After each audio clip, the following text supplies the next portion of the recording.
My name is Elena Marquez. I am 36 years old, and 16 days before my younger sister's vineyard wedding, my parents emailed me 6 conditions I had to obey if I wanted a seat at the ceremony. I had to withdraw every financial dispute against my sister, sign a non-disclosure agreement, surrender my interest in our grandmother's historic bed and breakfast, contribute $35,000 to the wedding fund, delete all recordings I had gathered, and read a public statement thanking my family for their patience during my difficult period. At the bottom, my mother had written, "Complete all 6, and you can come. This is your path back to us." I read the message 3 times. Then I opened the attachment they expected me to sign before noon the next day. They thought the deadline would pressure me. Instead, it clarified something I had been struggling to accept for years. I typed 5 words: I decline all 6 conditions. I sent the reply, booked a cottage in Santa Barbara for the wedding weekend, and called a courier about one final gift. The box looked beautiful. Handmade walnut with a cream ribbon, the kind of presentation my sister Victoria would appreciate. She had built her entire floral design brand on beautiful presentations. Inside, however, was something she had spent 3 years making sure no one would ever see. I knew she would open it publicly because she had already instructed her wedding coordinator to feature a family reconciliation moment during the pre-ceremony program, a live-streamed segment where selected relatives would offer blessings and premium gifts before the vows. My name was still printed on the schedule beside the final slot, followed by the words, "Elena's tribute to the bride." What she did not know was that my tribute contained no apology, no check, and no blessing. It contained a timeline of transactions, a security recording, a hidden ledger, and one document carrying a signature that looked exactly like mine but was not. Before I tell you what happened when that box was opened, tell me what time it is for you right now. Where are you watching from? And if you were in my position, would you have sent the box or walked away in silence? I'm curious to see how far this story will travel. The first thing you need to understand is who Victoria was before the wedding. She was charming in public, radiant at family gatherings, and gifted at making people feel like they were the most important person in the room. At home, she measured relationships by usefulness. When she needed a loan for her floral certification program, I covered the tuition. When her first studio failed after 8 months, I helped her negotiate out of the lease and paid 2 months of her mortgage. When she launched her high-end floral design company, I introduced her to 4 clients from my forensic bookkeeping practice. Every favor came with the same promise. She would repay me when things stabilized. Things never stabilized. The promises simply changed shape. Our grandmother Rosa had seen the pattern before anyone else admitted it. She left us a restored historic property called Cypress Cottage in equal shares, a charming bed and breakfast on the Central Coast that had been in our family for 3 generations. It generated steady income from weekend bookings and small weddings. I handled the accounts. Victoria handled the aesthetic, the flower arrangements, the social media presence that made it look like a dream. That arrangement lasted until she became engaged to a hotel developer named Thomas Brennan. He was thoughtful, successful, and completely convinced that Victoria had built her business through hard work alone. I did not dislike him. In fact, that made everything more complicated. 7 months before the wedding, I noticed a cash withdrawal pattern in the Cypress Cottage ledger that I had never approved. Small amounts at first, then larger sums moved to a vendor account I did not recognize. When I asked Victoria about it, she said it was a new linen supplier she had found. I requested the invoices. She delayed. My mother called and told me I was being suspicious during what should have been a joyful engagement period. My father said I was creating tension when the family needed unity. Then the vendor finally sent a partial invoice, and the description line revealed it was not a linen supplier at all. It was a holding account for a commercial loan secured against Cypress Cottage, a loan of $310,000, bearing what appeared to be my electronic signature. I had never seen the document. I had never authorized the loan. I had never even heard of the lender. When I confronted Victoria privately, she did not deny using the money. She said the wedding had grown beyond their original budget, her floral studio had cash flow problems, and Thomas's boutique hotel renovation needed a bridge investment before his investors would release the next round of funding. Then she leaned across my desk and said, "You own half of something valuable. I needed you to act like family." I told her a forged signature was not a family favor. She rolled her eyes and said I had always been jealous of her because she was the beautiful one, the creative one, the one people actually wanted at parties. That evening, my mother called and said Victoria had made an administrative error that could be corrected if I signed a retroactive consent form. My father followed with a text reminding me how embarrassing a fraud investigation would be for everyone involved. I refused. 2 weeks later, the 6 conditions arrived. The non-disclosure agreement was not really about wedding behavior. Buried on page 7 was language releasing Victoria, my parents, their personal businesses, and the lender from any claims related to prior financial decisions. The public apology was not about peace. It was designed to make me look emotionally unstable before I ever challenged the forged loan. The $35,000 would help replace money already missing from the Cypress Cottage accounts. The demand to delete recordings meant they knew I had been documenting things, and surrendering my interest in the property would give Victoria complete control of the collateral. For the first time, I saw the conditions as a coordinated strategy rather than a collection of insults. They were not offering me permission to attend a wedding. They were asking me to erase the evidence against them while smiling for the live stream.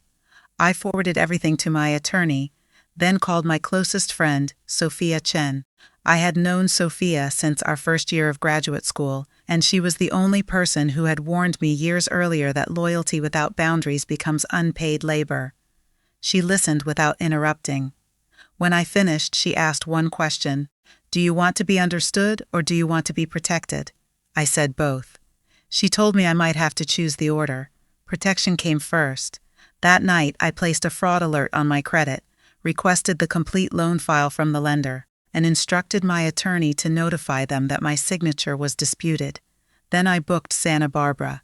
The cottage was real. I needed distance from the wedding and from the version of myself my family expected to appear on command.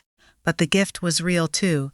Victoria had spent months planning the family reconciliation moment, a pre-ceremony segment in which selected relatives would offer blessings and premium gifts before the doors opened for the vows. She had even emailed me twice asking for a meaningful tribute that could be played on the vineyard's projection screen. A story of sisterhood, she called it. Something that would make everyone cry happy tears. I decided to give her exactly that. A record of what our family had become, prepared with the same precision I used in a forensic audit. I did not plan to scream, interrupt, or beg anyone to believe me. I planned to let dates, transfers, signatures, and Victoria's own words speak in the room I had been ordered to enter silently. 3 days later, I was in Santa Barbara with Sophia, sitting at a long wooden table covered in bank statements, loan exhibits, property records, and color-coded notes. The ocean was visible through the windows, but I barely looked at it. Every hour produced another fact that made the 6 conditions feel less like parental pressure and more like an attempted cover-up. The complete loan file arrived first. My supposed electronic signature had been applied from an internet address connected to Victoria's floral studio. The identity verification questions had been answered using information only close family would know: the name of my first pet, the street where our grandmother lived, and the month our father retired. The lender had also received a copy of my passport. I remembered giving that copy to my mother the previous year when she said the family estate planner needed updated identification records. When I called her, she insisted she had no idea how Victoria obtained it. Her answer came too fast. Sophia watched my face as I ended the call. "You don't believe her. I told her I did not know what I believed anymore." That was the part no one warned me about. Discovering betrayal did not instantly make me brave. It made me question every ordinary memory attached to it. I remembered my mother teaching me to bake on Sunday afternoons, my father reading to me when I was sick, Victoria and I building forts in the backyard of Cypress Cottage while our grandmother watched from the porch. Good memories did not disappear simply because they had been used to gain access to me.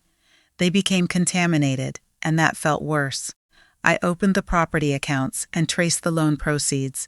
$120,000 had gone to Victoria's floral studio. $85,000 had been transferred to a vendor listed as Brennan Hospitality Group, the company handling Thomas's hotel renovation. $55,000 had paid wedding deposits, including the vineyard venue, the custom floral installations, and the imported linens Victoria had insisted on. Another $30,000 had moved through my parents' consulting business before returning to Victoria as a tax-free family gift. The remaining amount had been consumed by interest payments and overdue property taxes that Victoria had hidden from me. Thomas's company receiving money troubled me, but the transfer description suggested an investment he might have believed came from Victoria personally. I did not yet know whether he was involved or being used. Then Sophia found the first twist. Hidden inside a shared cloud folder was a spreadsheet showing projected ownership of Cypress Cottage after the wedding. Victoria had listed herself as sole proprietor, Thomas as a future equity partner, and me under a column labeled Released Interest. The date on the file was 3 months before my parents sent the conditions. Beside my name, Victoria had written, "Will sign to preserve family access." I stared at that sentence until the words blurred. She had not hoped I would agree. She had calculated that I would. My lifelong desire to avoid embarrassing the family had become an asset on her spreadsheet. I wanted to call her and tell her I had seen everything, but Sophia stopped me. "She has been planning around your reactions," she said. "Do not give her a new reaction to plan around," we continued. In the security system archives for Cypress Cottage, I found something I had forgotten existed. A smart speaker in the office had captured audio from months earlier when Victoria and my mother had visited the property while I was away at a bookkeeping conference. The recording was time-stamped and automatically saved to the cloud. On it, Victoria's voice was clear and relaxed, the voice of someone who believed no one was listening. "Mom, once Elena signs the consent form, the loan becomes jointly authorized and she can't dispute it without implicating herself. Thomas never needs to know where the hotel money came from. He'll repay it after the renovation is complete and the investors release the next round. Elena will be angry for a few weeks, but she always forgives. She always fixes things. It's what she does." My mother's voice responded, fainter but audible. "And if she doesn't sign? Then we remind her that the wedding is being live-streamed to 300 people. She won't risk looking like the bitter older sister who ruined my day. Image matters more to her than money. It always has." I played the recording twice. The second time I felt no surge of victory. I felt ashamed, because part of me recognized the pattern as accurately as Victoria did. I had fixed things like I always did.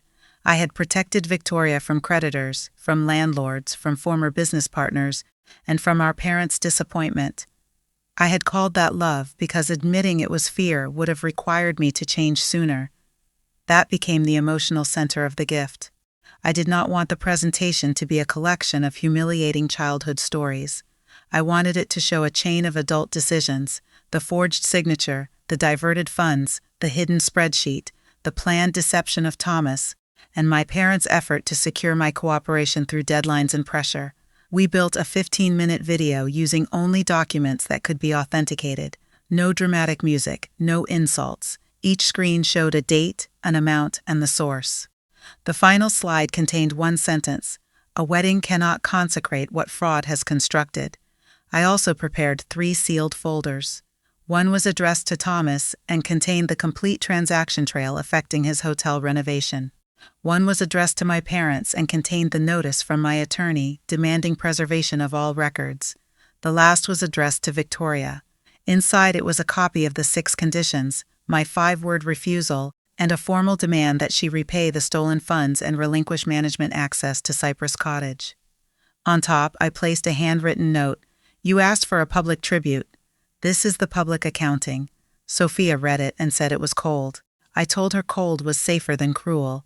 The gift would not invent consequences. It would remove the secrecy that had prevented consequences from reaching her. Still, as I sealed the box, I wondered whether truth delivered in front of 300 people was justice or punishment. I did not have a clean answer. I only knew that every private conversation had ended with pressure, denial, or another document pushed toward me. Public image was the shield Victoria valued most. If I wanted her to stop using that shield, I had to place the facts where image could no longer replace them. The next problem was delivery. I refused to sneak into the wedding, impersonate a vendor, or depend on someone secretly filming guests. Victoria had already created the opening I needed. Her coordinator had sent every close relative a schedule for the family reconciliation moment, a 45-minute event before the vows in which selected presents would be opened, while a professional live stream ran for remote guests. Victoria had designed it to display the life she wanted everyone to admire. My name was still printed beside the final presentation slot, followed by the words, "Sisters Tribute Video." My parents apparently assumed I would surrender before the deadline. I emailed the coordinator and said I would not attend, but would honor the scheduled tribute. I attached the video file, provided the tracking number for the box, and requested written confirmation that the sealed folders would remain inside until Victoria opened them. The coordinator replied that Victoria had personally instructed her to feature my contribution prominently because family healing was part of the wedding narrative. The irony was so exact that I almost laughed. My attorney reviewed every item before shipment. She also sent the lender a formal affidavit disputing the signature and requested an immediate freeze on further draws against Cypress Cottage. We did not ask the bank to announce anything during the wedding. We did not need to. Once the fraud report entered the system, Victoria would lose access to the remaining credit, and the lender would contact every guarantor listed on the file. At 8:40 the next morning, my father called. He skipped hello. "What did you tell the bank?" he demanded. I said I had told them the truth. He warned me that contractors, vendors, and Thomas's hotel could be harmed. I asked why my forged signature had been acceptable when the harm belonged only to me. He said, "This is bigger than one signature." That sentence confirmed more than he intended. I asked whether he had known about the loan before it was filed. He remained silent for 5 seconds, then said my mother had only provided my passport because Victoria promised the paperwork was temporary and would be refinanced before I ever noticed. I wrote the time of his admission on my legal pad. "You let her use my identity," I said. He replied that parents sometimes make difficult choices to keep a family from fracturing. I told him families held together by unauthorized debt were already broken. He lowered his voice and offered a new deal. Sign the release, attend quietly, and he would persuade Victoria to repay me over 7 years. I asked what would secure the payments. He said trust. I ended the call. My mother tried a different approach. She sent photographs of Victoria and me as children at Cypress Cottage, building sandcastles on the nearby beach, dressed in matching flower girl dresses at a cousin's wedding. Then she wrote that my decision would define me forever, and that I would regret choosing documents over family. I nearly answered. Instead, I forwarded the messages to my attorney and turned off notifications. That evening, Victoria called from an unknown number. Her first words were, "Do you have any idea what you're threatening?" She claimed the loan was nearly repaid, Thomas would be humiliated, and our parents could lose their consulting business if the lender pursued them as co-conspirators. Then her tone softened. She said she wanted me beside her at the wedding, that sisters should not let paperwork destroy a once-in-a-lifetime day, that she had always looked up to me even when I made her feel small. I asked her to state clearly whether she had signed my name. She paused, then said, "I did what everyone needed." Sophia, sitting across from me, heard it on speaker. Victoria continued, "You always land on your feet, Elena. You're the capable one, the responsible one. I needed one thing to be mine without you hovering over it. There it was. Not remorse, but entitlement dressed as pain." I told her the box was already in transit. She shouted my name, then demanded to know what was inside. I said, "Everything you were sure I would keep private." After the call, my hands shook so badly I spilled coffee across the table. Sophia did not congratulate me. She helped clean it up. The following morning, we checked into the Santa Barbara cottage I had booked, and I placed my phone beside the live stream link. I did not feel powerful. I felt like I had stepped onto a bridge after setting fire to the road behind me. At 3 o'clock California time, the family reconciliation moment would begin at a vineyard 3 states away. At 2:47, the coordinator sent one message. "Your package is on the presentation table. The bride insisted yours be opened last." Victoria still believed she could control the ending. The live stream opened with a sweeping drone shot of the vineyard. Rows of grapevines stretched toward golden hills, and a restored barn had been transformed into an elegant ceremony space with cascading flowers, crystal chandeliers, and a stage framed by antique mirrors. I could hear more than 300 guests murmuring as servers moved between them with champagne and passed appetizers. For several minutes, nothing happened. Then the MC, a polished woman in a cream suit, welcomed everyone to the private celebration before the vows, and explained that the couple wanted to honor the families who made this day possible. Sophia sat beside me on the cottage sofa, but neither of us spoke. One by one, relatives came forward. Thomas' parents presented a vintage wine collection from their family vineyard. My aunt gave Victoria our grandmother's emerald ring, the one Rosa had worn every day of her adult life. My parents announced that they were contributing a significant sum toward the couple's future home, though I now knew where some of that sum had originated. Each gift produced applause, and another carefully framed photograph for the wedding album. Victoria looked radiant. If she was frightened by my phone call, she hid it masterfully. Her platinum hair was arranged in an elaborate twist, her dress a column of ivory silk, her smile practiced and luminous. She hugged each gift-giver and dabbed at her eyes with a lace handkerchief, the picture of a grateful bride. When the MC reached the final item, my mother leaned toward Victoria and whispered something. Victoria shook her head slightly, and for just a moment her composure flickered. Then she recovered and nodded toward the stage. The MC smiled at the camera and said, "Our last tribute comes from the bride's sister, Elena, who could not be with us today but sent something especially meaningful from California. She asked us to play this tribute to the bride." A murmur moved through the room. Victoria stood before anyone could stop her. "My sister and I have had our differences," she said, wearing the soft, wounded expression she used whenever she wanted sympathy. "But I believe today is about forgiveness and new beginnings. Whatever Elena has sent, I accept it with an open heart." Applause followed. My father did not clap. He was watching the box. It was carried onto the stage by two attendants, walnut polished and tied with a cream ribbon. Victoria glanced toward the live stream camera as if she were looking directly at me through the lens. "Whatever she sent," she said, her voice carrying across the silent room, "I receive it with love." She opened the lid.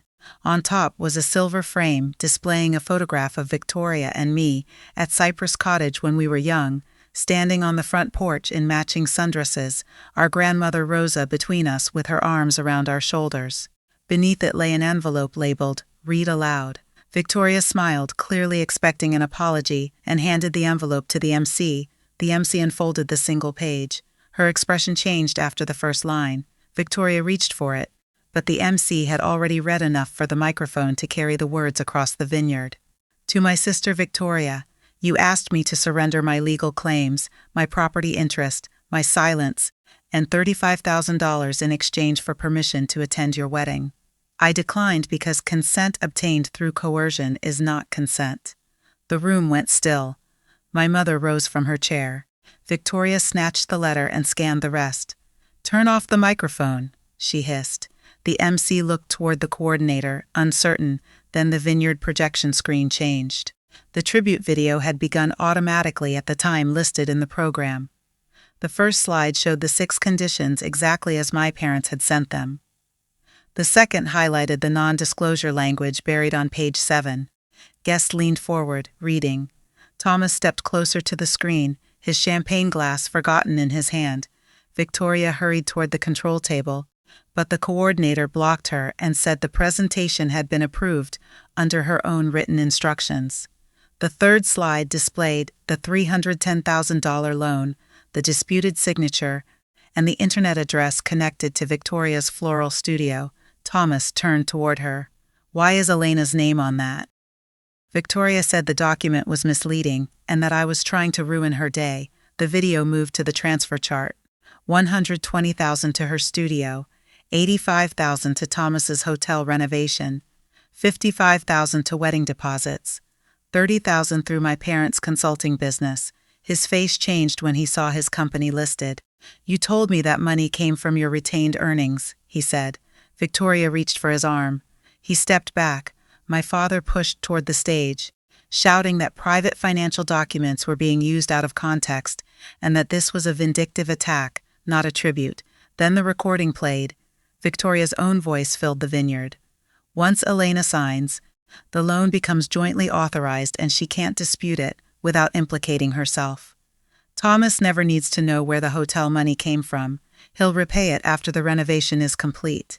Elena will be angry for a few weeks, but she always forgives. She always fixes things. It's what she does. My mother's voice followed, quieter but unmistakable. And if she doesn't sign, then we remind her that the wedding is being live-streamed to 300 people. She won't risk looking like the bitter older sister who ruined my day. Image matters more to her than money. It always has. Victoria froze. For 1 second no one moved. Then she screamed, "Shut it off! Shut it off now!" The sound was not fear of anything inside the box. It was terror at hearing her private certainty become public evidence. She grabbed the silver frame and threw it onto the table, knocking over a champagne flute. The glass shattered across the stage. Thomas opened the folder addressed to him.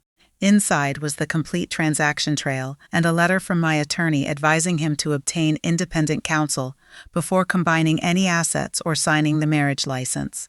He read the first page, then looked at Victoria as if he had never seen her before. On the screen, the final slide appeared. This presentation has also been provided to the lender and legal counsel. No one in this room is being asked to choose a side. You are being asked to look at the record. The video ended. No music, no dramatic photograph, no image of me. Just a black screen and the date. Across the country in a quiet Santa Barbara cottage. I watched my sister realize that the story she had prepared for the room no longer belonged to her. For several seconds after the screen went dark, the vineyard remained silent. Then everyone seemed to speak at once. Thomas's father pulled him aside. My aunt asked my mother whether the 6 conditions were real. 2 of Victoria's floral studio clients moved toward the exit while staring at the transfer chart they had photographed on their phones. The coordinator turned off the live stream's public audio, but my private feed continued through a backup link she had sent earlier, so I could still see the stage. Victoria was crying now, not quietly. She pointed at the box and told the room I had fabricated everything, because I could not tolerate her happiness. My mother rushed to her side and repeated that the documents lacked context and that I had always been difficult. My father took the microphone and asked the guests to respect a temporary family misunderstanding. That phrase broke whatever patience Thomas had left. He walked to the center of the stage holding the folder addressed to him and asked Victoria a direct question. "Did you authorize the transfer into my company without telling me the source?" She answered that she had been trying to help him, that the hotel needed the bridge funding, that she had done it out of love. He asked whether she had forged my signature. She said I would have approved the loan eventually if I had understood the circumstances. He asked whether my parents knew. My mother began speaking for her, but Thomas raised his hand and said, "I asked Victoria." Victoria looked around the room as though searching for the person most likely to rescue her. For the first time, no one volunteered. She finally admitted that she had completed the online signature because a lender deadline was approaching and I had been unreachable. She insisted that the property value made the loan harmless and that I had always resented her success. Thomas opened another page. "This spreadsheet shows you plan to transfer Elena's ownership to yourself after she signed the release. Was that harmless too?" Victoria's face hardened. The tears stopped. She told him marriage required loyalty and that he should be defending her, not interrogating her in front of strangers. He said, "These are not strangers. These are witnesses." My father moved toward him, warning him not to make a permanent decision in an emotional moment. Thomas replied that the permanent decision had already been made when his business was funded with disputed money, and his trust had been used as cover for fraud.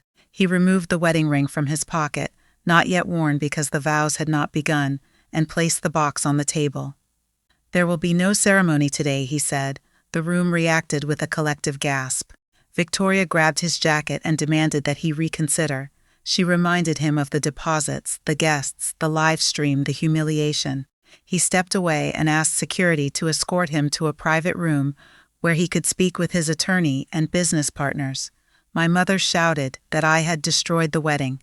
At that moment, The coordinator approached the microphone and said there was a video call request from me on the presentation system. I had not planned to appear, but Thomas had texted Sophia through the number in my attorney's letter and asked whether I would answer 3 questions.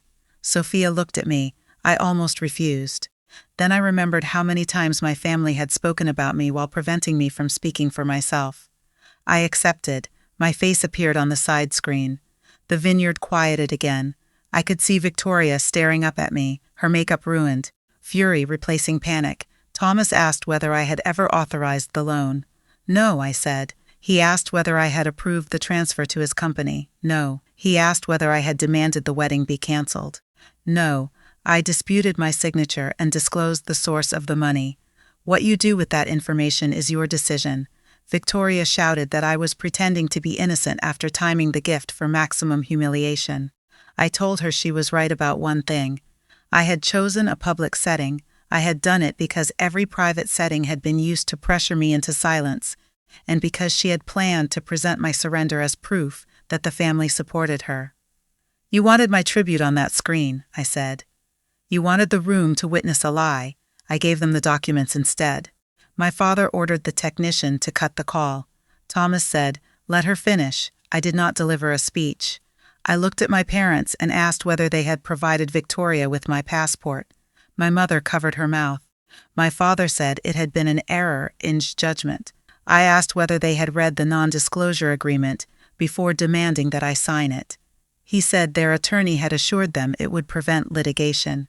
That admission moved through the room more powerfully than any accusation I could have made.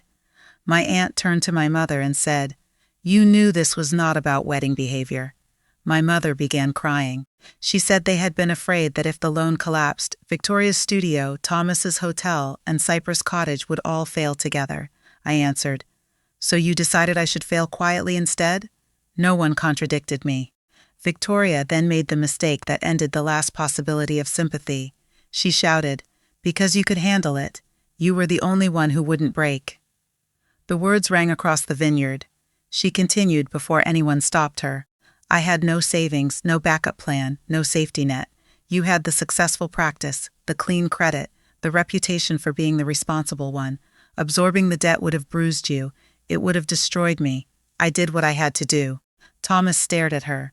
My parents stared at the floor. In one sentence, she confirmed the belief behind every condition. My strength made me available for exploitation. I told her resilience did not convert theft into sharing. Then I ended the call.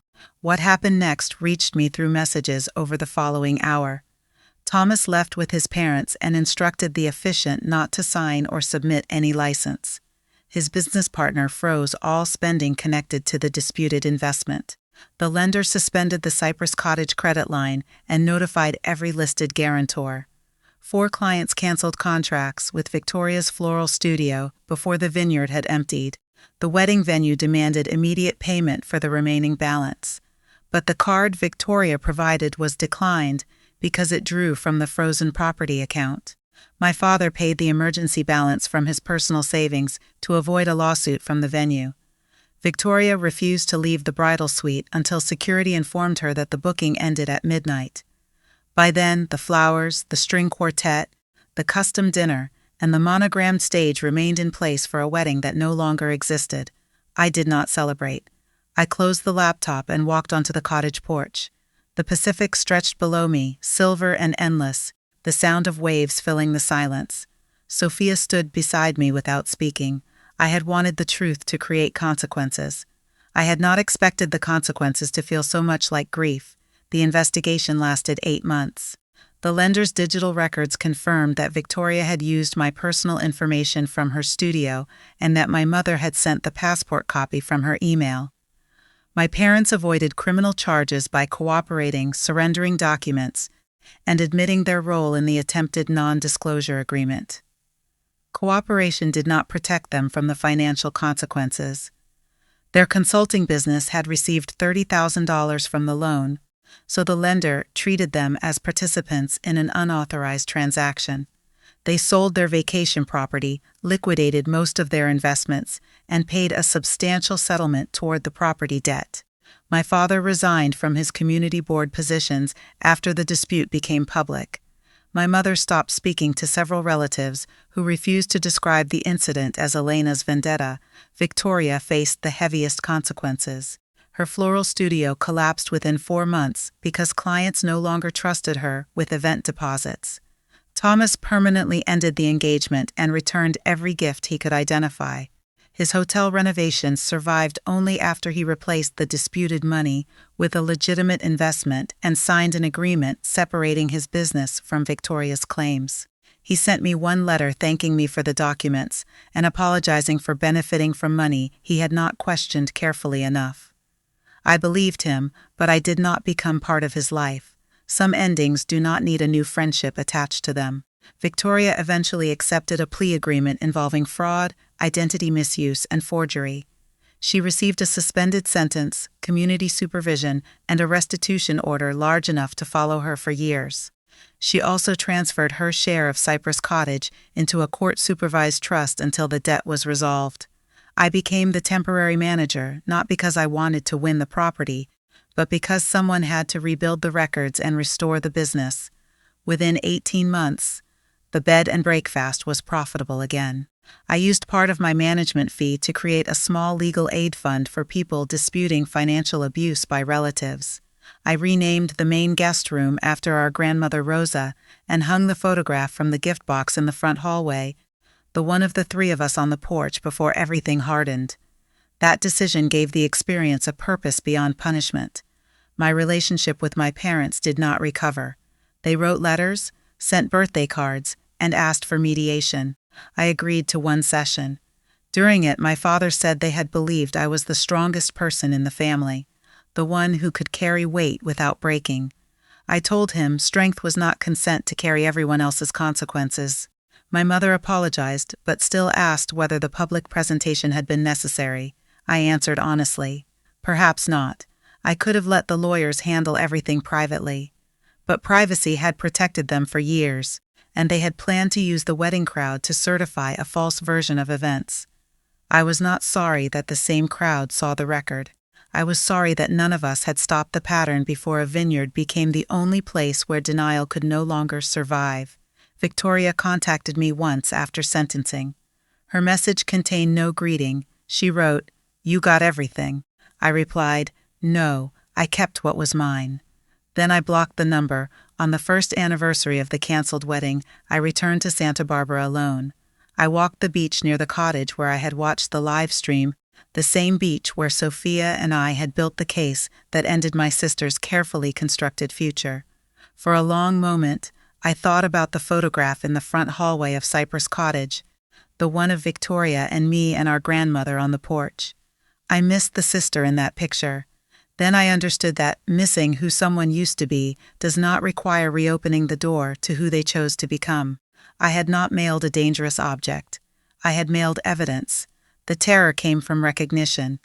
Victoria had built her future on the assumption that I would protect her from the truth. And when that assumption failed, everything resting on it failed too. Some people called what I did revenge. Others called it accountability. I still think it was both. The difference is that revenge alone would have ended with her humiliation. Accountability continued through restitution, boundaries, and the work of rebuilding what her decisions damaged. So tell me honestly, if your family demanded that you sign away your rights, your property, and your silence to preserve a perfect celebration, would you expose the truth publicly, or would you let the law speak in private and walk away? I pinned that question in the comments. Go there and tell me what you would have done. And if this story reminded you of a woman who was told her strength made her exploitable, who was asked to carry consequences that belonged to someone else, stay close to She Chose Herself. Every voice here helps another woman believe that she can stop fixing what she did not break.